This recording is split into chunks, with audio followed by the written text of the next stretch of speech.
Johnilor, îmi pare rău că nu pot să pun camera așa. Îmi pare rău că nu pot să pun camera așa, să se vadă view-ul ăsta din spate. Și o să trebuiască să pun camera cumva aici. Nici nu știu, am și mutat masa. Johnilor. Vrem să discutăm, să se vadă și ecranul, dar n-avem cum. Vrem să discutăm ceva și să pun camera așa, să se vadă view-ul de afară. Vedeți? Să se vadă view-ul și să mă văd și eu, dar nu avem cum să vedeți și monitorul. Dar ne gândim, îmi pun ceva de băut și revenim imediat. Punem de băut un limoncello, o băutură digestivă italiană din lămâie, foarte dulce, cu un cub de gheață. Place foarte mult, îmi place extrem această băutură, Johnilor. Italienii beau așa ca țuica de prune, cum bem noi românii țuică de prune, câte un shot de ăsta mic, așa, după masă, digestiv, frumos și revenim imediat, Johnilor. Revenim să comentăm replica lui Abi Talent către Alex Velea. O nebunie de scandal, prin răspunsuri, prin hip-hop, prin trap. O să rămâneți aici și discutăm. Știți că noi am mai vorbit de la început chestia asta cu Abi Talent, cu scandalul cu Alex Velea. Unde s-a ajuns, Johnilor, o să discutăm imediat. Trebuia să facem asta, Johnilor, pentru că noi de la început am comentat. Dacă dați cu niște videouri mai sus, o să vedeți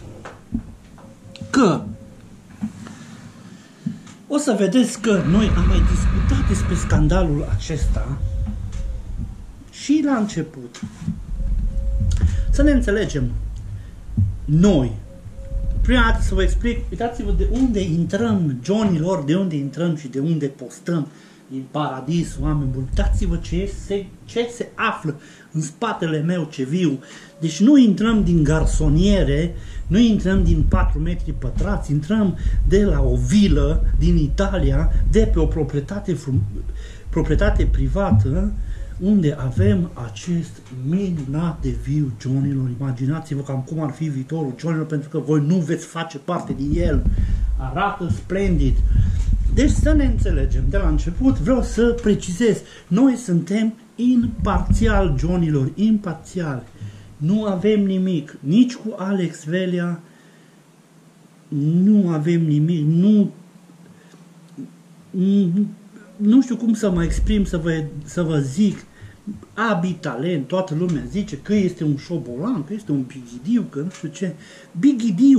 Bigidiul a reușit să facă în muzică ce nu au reușit să facă mulți în 15 ani de zile. Ce a reușit să facă Bigidiul în mai puțin de 2 ani. Are aproape 100 de milioane de vizualizări pe YouTube, ceea ce înseamnă că este unul dintre cei mai bine cotați artiști ai momentului din România. Nu ne place, nu ne place situația, asta este. Bigidiul are 20 de ani, nu știu cât să nu, nici m-am uitat, 18, 19, 20 de ani, dar Bigidiul a reușit să facă muzică și a reușit să adune o masă de fani.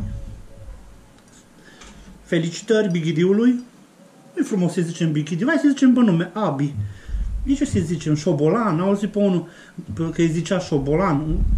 Om la... Știi de cine zic, nu? Grasul XXL. Ai o vârstă, tati. E frumos să vorbești așa, să zici la un copil. Până la urmă e și el un om. De ce să-l facem Bigidiu? De ce să-l facem... Nu mai știu cum îi zice lumea. Bigidiu, șobolan, șorecar. E un copilaș, e un om și el. ca noi toți de altfel trebuie să ne respectăm. Asta nu știm noi, mă, fraților, în România. Să respectăm, să-l respectăm pe om pentru ceea ce face, nu pentru ceea ce ce îi în viața lui de zi cu zi, că îi cerșetor, că vinde flori la piață. A reușit să adune o masă de oameni la el pe canalul de YouTube, care poate că n-a reușit cineva în 15 ani.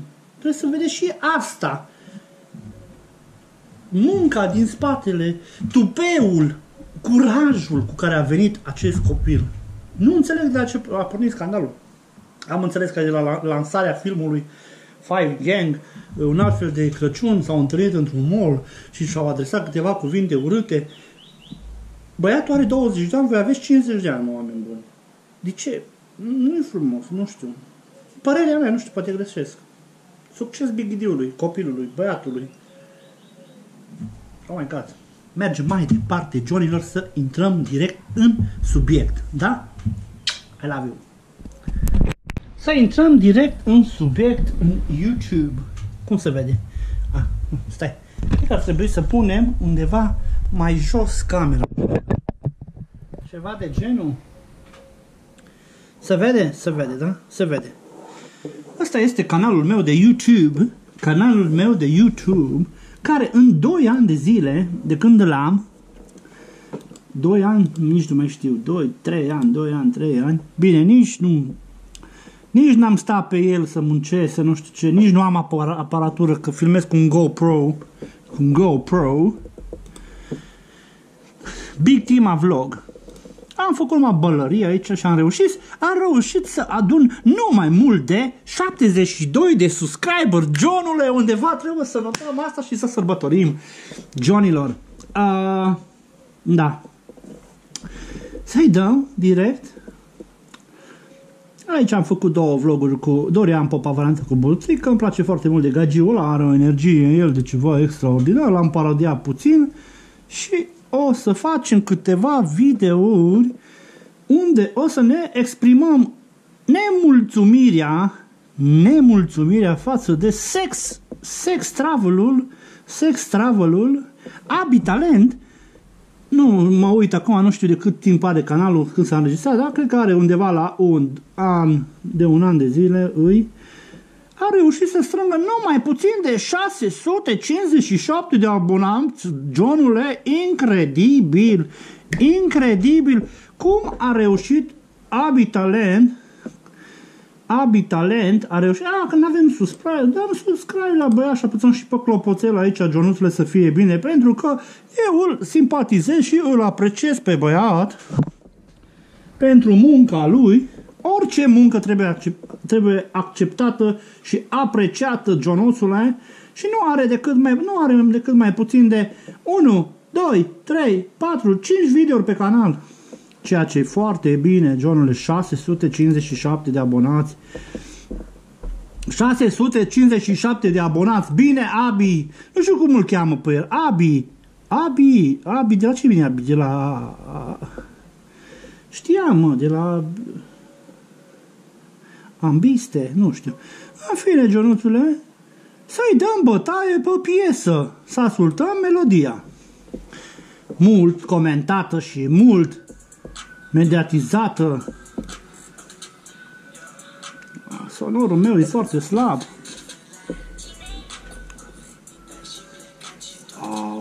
Stai că nu-i bine. Stai că nu-i bine, Johnuțule, așteptați puțin. Ceva nu e bine. Defecțiuni tehnice, Johnilor. Așteptați! Așteptați! Bisvelea. 2 secunde că pot. Da. După cum vă ziceam, nu avem aparatură, Johnilor. Nu avem aparatură ca să filmăm, să ne și vedem. Deci punem camera pe ecran și îi dăm de la început, Johnuților. Dăm și volumul Blanao. Nu am boxe aici, nu am scule, îmi pare rău, Johnuților. Sper să iasă. Hai să dăm de la început, hai. Hai să dăm de la început. Piesa prin care îi replică către Alex Velea. Oh.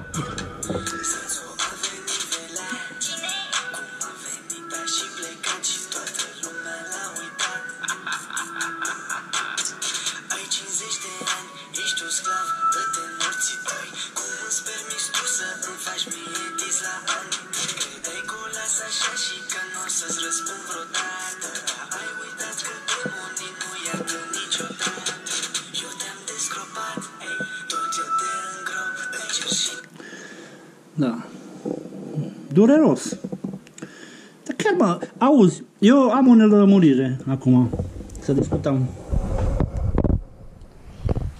Cu ce l-a putut deranja, băiețașul ăsta, omul ăla cu om în toată firea, cunoscut de toată România, cu copii, cu alea. Cu ce l-a putut deranja băiatul ăsta așa de urât să intre într-un conflict? Eu zic că un om, părerea mea, acum nu vreau să supăr pe nimeni. Mă scuzați că tot în camera din stânga în dreapta. Părerea mea, Johnilor, că un om fericit și un om împlinit, cu familie, cu copii, cu capul pe umeri, la 50 de ani, că nu dă curs. Nu dă curs astfel, ăstor sau tipului ăsta de scandaluri. Dacă tu ești împlinit,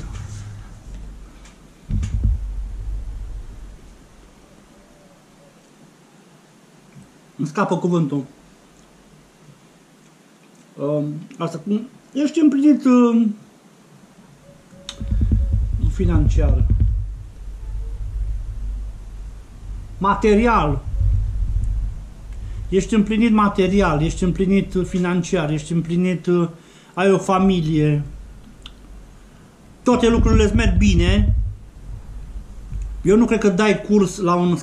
Vine unul și zice, Velea, ești ca pielea pulii, să mă scuzați. Am dat un exemplu. Eu nu cred că dai curs la un astfel de scandal. Velea, ai tată o vârstă, ai o carieră în spate, te cunoaște tot mapamondul, ai o soție frumoasă, ai o familie frumoasă. Nu înțeleg, de ce ai dat un curs să te cerți cu un copil nevinovat, copilul ăsta e nevinovat. Își făcea el treaba lui acolo cu trapul, cu Gucci, cu alea. Ai frumos, cât eu au văzut 3 milioane, 2 milioane și în 24 de ani au făcut 2 milioane de vizualizări. Au văzut 2 milioane de oameni cum o spăla pe jos cu tine. Nu-i frumos. A venit Velea, a și plecat, ce a zis acolo. Te-a băgat în cărucior, te-a pus la dispărut, te-a dezgropat, te-a îngropat. Nu-i frumos. Copilul și-a dat și el. Și-a zis și el în cazul și-a zis în felul lui. Urât, Johnule. Stai să-mi pun ochelare, că am o față de spart badoage. Urât. Deci până aici, eu am crezut că asta e tot. Am crezut că ai venit, ai plecat, te-am îngropat, te-ai dezbrăcat. Dar nu e aici, mâncava. Că ce zice mai departe, am ascultat presa de 3 ori. Bună rău, degeaba. Nu știu de unde au luat efectele alea și cine i-a făcut combinația și astea, că... Doamne feri. Nu vă puneți, mă, cu omul, că nu știți de ce e capabil. Îl vedeți voi așa, skinny criminal, 12 kg jumate, în viu. Dar... Nu știi de unde îți vine palma după cap. Adevărul că ți-ai cam luat-o, Velea, îmi pare rău să zic. Îmi pare rău că ești om în toată vârsta, în toată firea, cu copii, cu... Ai o nevastă frumoasă, copiii ăia dulci, drăguți, carieră. Știe toată lumea cine ești, ai fost la acces direct, prezentator și alea. Ce ți-o trebuie ție să te bagi în seamă? Te-ai băgat în seamă Ți-ai cam luat-o, ticu. În fine, hai, mai departe. Mergem mai departe, Johnilor, să vedem ce se mai întâmplă. Record.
Te-a luat și din manele, cu îți dau valoare, cu alea. Nu știu cine face piesele, dar le îmbin așa, ca la puzzle, le-au băgat.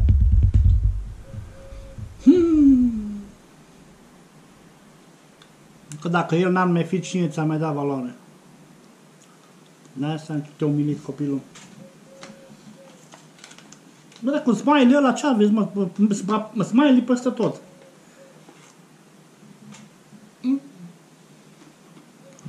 Smiley ăla au muncit, săracul. Place de el, dar nu știu înțeleg. Eu cărat smiley în spate, pe 7-8 rapper de ăștia. Smiley e acolo la România au talent cu Pavel Bartoș. Omul e bine. Nu ai scos ceva, nu știu dacă nu ai scos. Smiley a făcut colaborări și cu Chelu. Mamă, dar urât odată, mă. Bă, nu știu cine face versurile, mă, mâncați așa, dar o luat un pic din România, un pic de acolo, cine îți dă valoare, îți dă o valoare. Asta e numai versuri la modă. Îți dă o valoare, fraiere. Vrei să faci trap și nu-ți iasă, n-ai mai ocupat un loc în top. Deci numai cuvinte de acum, deci momentul, știi? Dumele momentului, numai... Nu știu cine îi face versurile, cine îi face... Da, imediat ce urmează. O băgat-o și pe aia cu Antonia.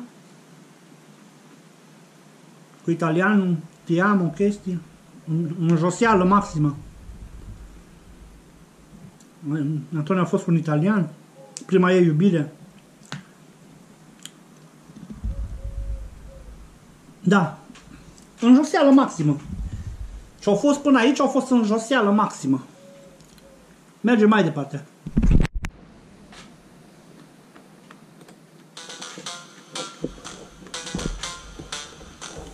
Asta e tare, Johnul. Asta mi-a plăcut maxim.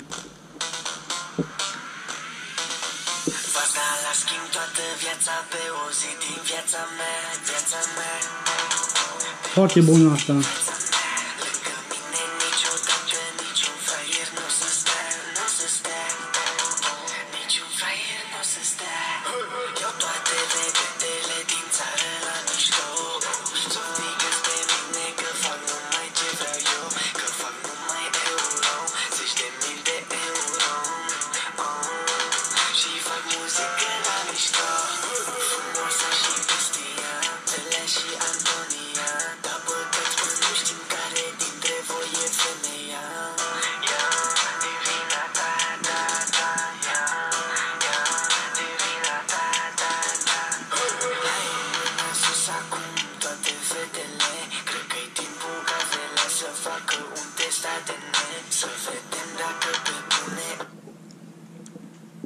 Asta,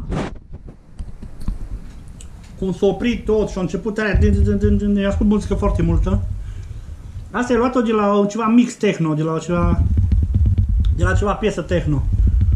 Da, e și foarte bine, foarte tare, foarte tare, foarte tare și beat-ul e foarte, mega, mega, mega tare, beat-ul e tare, versurile tare, beat-ul tare, foarte tare, foarte tare. Bine, bravo! Trebuie să recunoașteți coaie, ce e tare, e tare, e tare, Big D-ul e tare, degeaba.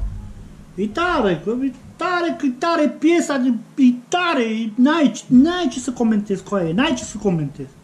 Big D-ul o dat-o tare, degeaba toți martalogii ăștia care le-au trecut vremea ca la bureț și nu au reușit să facă nimic în viață, au scos 3 piese care s-au uitat, deja nici nu le mai găsești pe YouTube, că sunt vechite, și apare Big D-ul și dezmembrează și toată lumea face șobolan și șorec și nu știu ce. Șorecul v-a violat șorecul. Nu vă mai ascundeți, și am și trimis comentariu, nu vă mai ascundeți după deget. O violat, i-o dat de i-o julit. Ați căutat ca scandal, v-o dat-o Big D-ul, v-o dat-o, asta e. Vă stă în gât, n-ai ce, da afară. Bine mă, bravo mă coițe, bravo, bravo. Foarte tare piesa, foarte tare beat-ul și asta zi, coreografie și tot. Bravo coițe, bravo. Le-ai dat i-ai julit. M-a julit aici și le-ai dat-o ca, cum zicea ăla, pe vestul de pe târnul Google, mi-a dat de m-a julit. Asta e. Hai, mai departe.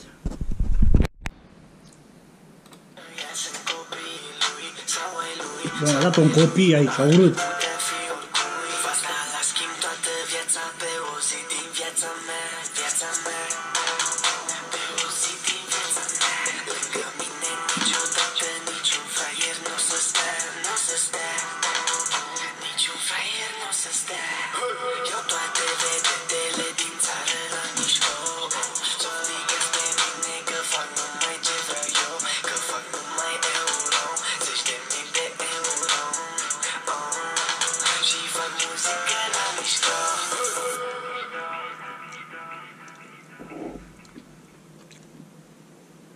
Asta, comentăm mâine.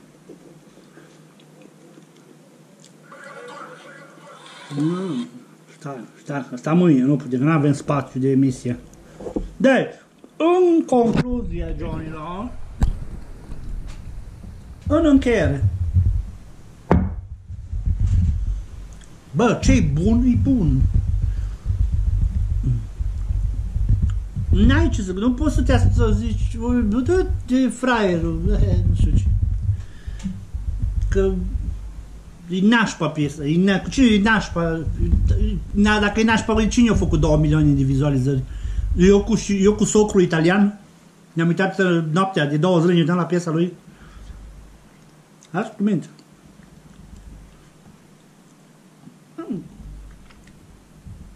Nu-mi găsesc cuvintele să zic. Șobolanul, Big D-ul, șorecele de mol, nu știu cum îl mai numiți voi, și astea, a punctat-o grav. Piesa e foarte bună. Moment prost. Încă suntem în carantină, nu suntem liberi să mergem la mare și la munte și nu știu pe unde. Lumea nu muncește, încă școlile sunt închise. Lumea e pe internet și lumea au dat click, vrem momentul cel mai bun, se ascultă, lumea se uită însetată de nou, toate, cum să zic, toate sunt în favoarea lui. Odată.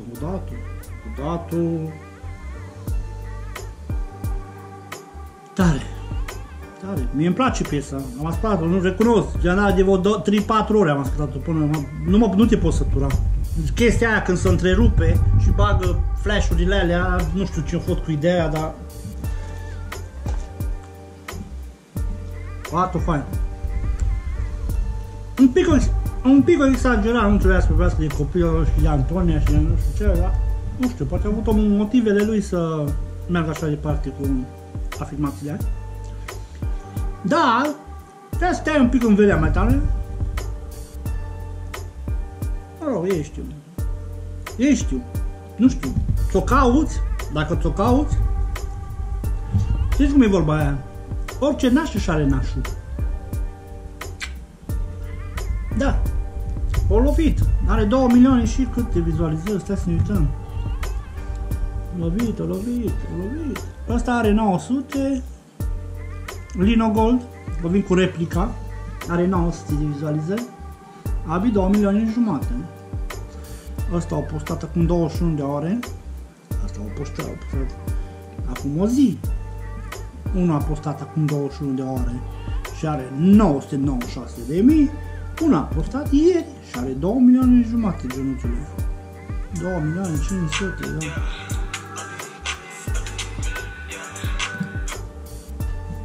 Na, asta a fost. Dacă v-a plăcut video, dați și voi acolo pe clopoțel, dați un subscribe, dați un like, dați un share dacă v-a plăcut video. Și nu uitați să vă abonați, că o să vin cu video-uri surprize. O să vină și replica lui Lino Gold. O să discutăm și despre replica lui Lino Gold. Și... nu, mai bine. Golden Boy. Nu mai bine, Joniților.